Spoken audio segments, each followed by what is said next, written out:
Protein লসের খুব সাধারণ একটা কারণ হলো আমরা শ্যাম্পু ভেবে আমাদের স্ক্যাল্পে দিনের পর দিন ডিটারজেন্ট ইউজ করতে থাকি।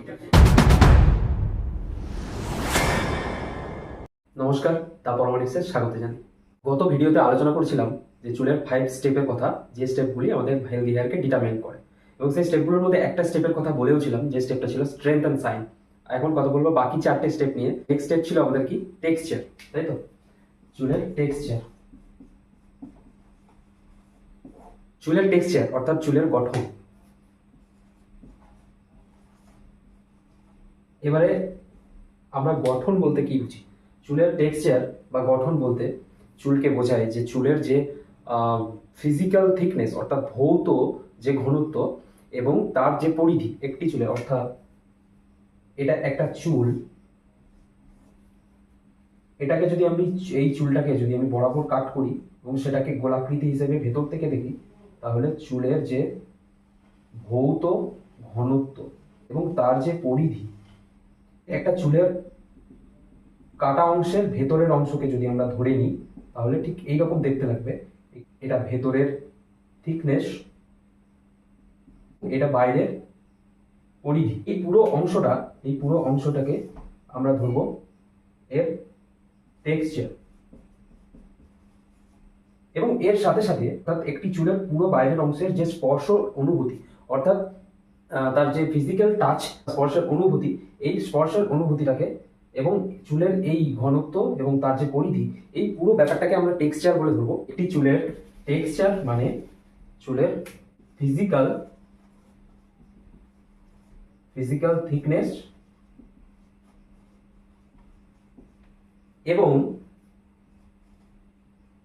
সারকামফারেন্সকে বোঝায়। অর্থাৎ ফিজিক্যাল থিকনেস মানে তার ভৌত ঘনত্ব এবং সারকামফারেন্স অর্থাৎ এর পরিধি, এই দুটো অংশকে, এবং এর যে চুলের সমস্ত বাইরের অংশের যে স্পর্শানুভূতি অর্থাৎ টেকটাইল সেন্সেশন বলতে পারি, টেকটাইল সেন্সেশন অর টাচ।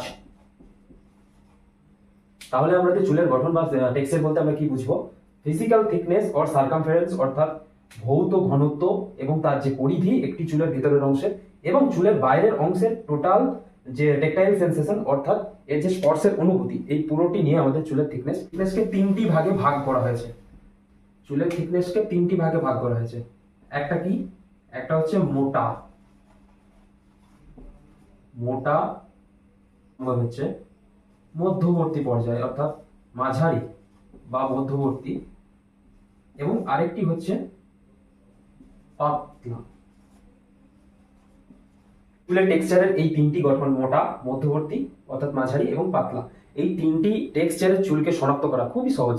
যেমন পাতলা চুলকে সহজে বুঝতে পারি যে এটি স্পর্শ খুব নরম এবং কোমল হয়, সহজে স্টাইল করা সম্ভব।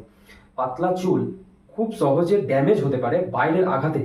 মাঝারি পর্যায়ের চুল, মাঝারি টেক্সচারের চুল অর্থাৎ এই ধরনের চুলগুলো স্পর্শেও মোটামুটি ভাবে নরমই হয়, এগুলোতেও হেয়ার স্টাইল করা নিয়ে কোনো রকম কোনো বিব্রত বোধ করতে হয় না, স্টাইলিং করা সম্ভব, সব ধরনের হেয়ার কাট ভালো লাগে। এবং এই মাঝারি ধরনের টেক্সচারের চুলের বাইরের থেকে ড্যামেজেস হওয়ার চান্স কিন্তু বেশ খানিকটা কম। মোটা টেক্সচারের চুল, এদের মাঝখানের যে ঘনত্ব, চুলের মিডিলের ঘনত্ব খুবই মোটা হয়। এই ধরনের চুল স্টাইলিং করা কিন্তু খুব একটা সহজ ব্যাপার নয়, অনেক পরিশ্রম করতে হয়, এবং এই ধরনের চুল বাইরের ড্যামেজেস গুলো খুব তাড়াতাড়ি সহ্য করার ক্ষমতা রাখে। আমি এর আগে অনেকবার বলেছি যে চুল হচ্ছে ভগবানের দেওয়া একটি মাত্র গিফট, ওয়ান টাইম গিফট, যেটা প্রথম থেকেই চুলের টেক্সচার অনুযায়ী বিভিন্ন ধরনের হতে পারে। এই থিকনেস কিন্তু সমস্ত জাতি, সমস্ত বর্ণ, সমস্ত সংস্কৃতির মানুষের মধ্যেই দেখতে পাওয়া যায়, কারণ সমস্ত রকম চুলে এই মূলত এই 3টে রকমের টেক্সচার দিয়েই তৈরি হয়। প্রত্যেকেরই আমাদের নিজেদের চুলের টেক্সচার জানাটা কিন্তু ভীষণ প্রয়োজন, কেননা গ্রুমিং এর জন্য যে সমস্ত প্রোডাক্টস আমরা ব্যবহার করব, যে পণ্যগুলো যাতে আমরা আমাদের চুলের টেক্সচার অনুযায়ী সহজভাবে নিতে পারি এবং সহজভাবে ব্যবহার করতে পারি। এছাড়াও আমরা আমাদের চুলে যখন বিভিন্ন সেলুনে গিয়ে বিভিন্ন কেমিক্যাল ট্রিটমেন্টস করাবো, অর্থাৎ নন সার্জিক্যাল ট্রিটমেন্ট করাবো, তো সেই সমস্ত ক্ষেত্রে আমার চুলের টেক্সচার জানা খুব বেশি ইম্পর্টেন্ট। আমাদের যদি চুলের টেক্সচার কারণ পাতলা হয়, তো সেক্ষেত্রে সেই পাতলা টেক্সচারের চুল কিন্তু ঠিক প্রোডাক্ট ইউজ করে, সঠিক পরিচর্যার মাধ্যমে, আপনার সঠিক লাইফস্টাইলের মাধ্যমে আপনি এটাকে কিছুটা পর্যায় পর্যন্ত ঠিক করতে পারেন। সর্বোপরি একটা বিষয় আপনারা অবশ্যই খুব সাবধানে থাকবেন যে যাদের চুলের টেক্সচার খুব পাতলা, তো সুতরাং তাদের চুলের টেক্সচারের ক্ষেত্রে একটা প্রলোভন থাকে যে টেক্সচার মোটা করার জন্য বিভিন্ন প্রোডাক্টস অর্থাৎ গ্রুমিং পণ্যগুলো ব্যবহার করা। তো এই ধরনের বিভিন্ন পণ্য যেগুলো আপনার চুলকে ভরাট দেখাবে বা ভলিউমাইজিং, আপনার চুলের ভলিউম বাড়াবে, তো এই ধরনের প্রলোভন থেকে আপনারা বিরত থাকুন। যদি খুব প্রয়োজন হয় তাহলে অবশ্যই আপনি আপনার হেয়ার এক্সপার্ট বা কোনো ট্রাইকোলজিস্ট কে আপনি তার সাথে পরামর্শ করে তবেই আপনি ব্যবহার করবেন। চুলের সৌন্দর্য ও স্বাস্থ্য নির্ধারণের পরবর্তী খুব গুরুত্বপূর্ণ বৈশিষ্ট্য হলো ইলাস্টিসিটি বা স্থিতিস্থাপকতা। চুলের ইলাস্টিসিটি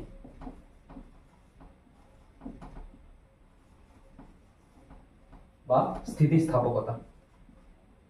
চুলের ইলাস্টিসিটি বলতে বোঝায় যে একটি চুলকে স্ট্রেচ করে, অর্থাৎ একটি চুলকে আমি যদি তার আরো 50%, অর্থাৎ আরো 50% স্ট্রেচ করি এবং সেটা যদি না ভেঙে, মাঝখান থেকে না ভেঙে গিয়ে সেটা আবার পুনরায় আগের অবস্থায় ফিরে আসে, অর্থাৎ এই অবস্থাতেই আবার ফিরে আসে, এটাকে বলা হয় চুলের ইলাস্টিসিটি। এটি নির্দেশ করে যে আপনার চুলের সাইডের যে বন্ডগুলো বেশি স্ট্রং। চুলের ইলাস্টিসিটির উপরই ডিপেন্ড করে যে আমাদের চুলের ন্যাচারাল কার্ল আমাদের চুল কতক্ষণ ধরে রাখতে পারবে, আমাদের চুল কতক্ষণ ওয়েল গ্রুমড থাকবে, বা আমাদের চুলকে কতটা বেশি স্ট্রেচ করতে পারবো। একটি হেলদি ইলাস্টিসিটির চুল বা একটি স্বাস্থ্যবান স্থিতিস্থাপকতার চুল ভেজা অবস্থায় সেই চুলের দৈর্ঘ্যের আরো 50% পর্যন্ত স্ট্রেচ করা যায় এবং সেটা ছেড়ে দিলে আবার পুনরায় সেই অবস্থায় ফিরে আসে। কম ইলাস্টিসিটি চুল, যে চুলকে ভেজা অবস্থায় আমরা যদি স্ট্রেচ করি তাহলে এটা কট করে আওয়াজ হয়ে ভেঙে যায়, এটা আর আগের অবস্থায় ফিরে আসতে পারে না।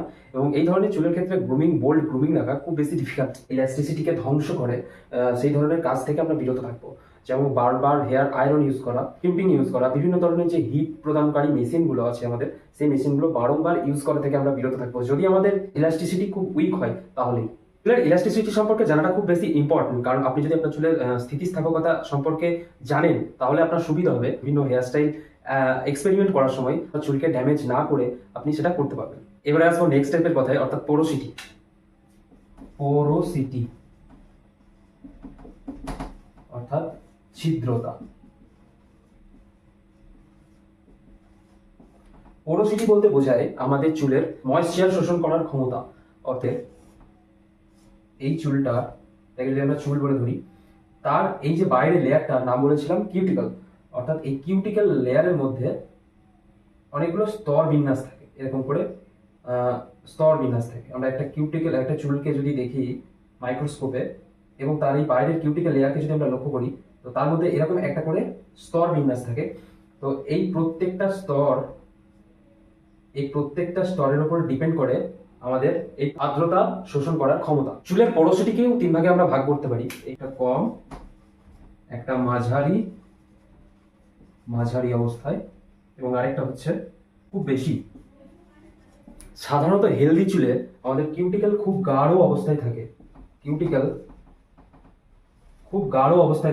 এবং এই কিউটিকল গাঢ় থাকার কারণে আমাদের চুলের গোড়ায়, অর্থাৎ হেয়ার বাল্বে ময়েশ্চার অ্যাবজর্পশনে বাধা দেয়, বাইরে থেকে ময়েশ্চারকে লক করে রাখে, যে ময়েশ্চার আমাদের চুলের ভেতরে হয়ে আমাদের চুলের গোড়ায় পৌঁছতে পারে না।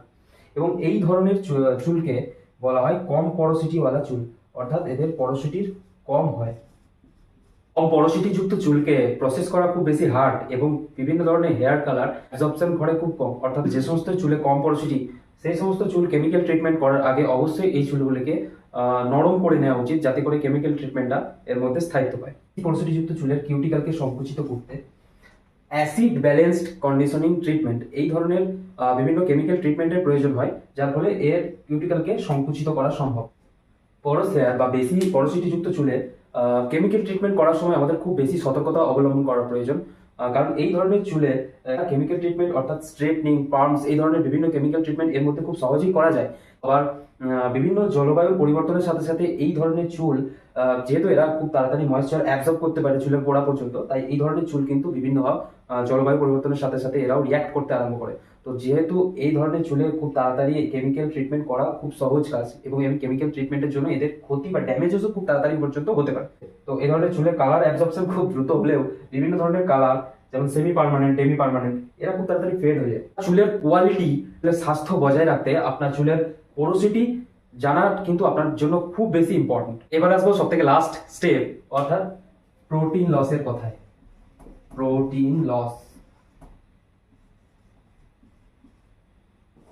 এই প্রোটিন লসের জন্য আমাদের কিন্তু স্ক্যাল্পের কার্যকলাপও কিন্তু গুরুত্বপূর্ণ ভূমিকা পালন করে। প্রোটিন লসের খুব সাধারণ একটা কারণ হলো আমরা শ্যাম্পু ভেবে আমাদের স্ক্যাল্পে দিনের পর দিন ডিটারজেন্ট ইউজ করতে থাকি।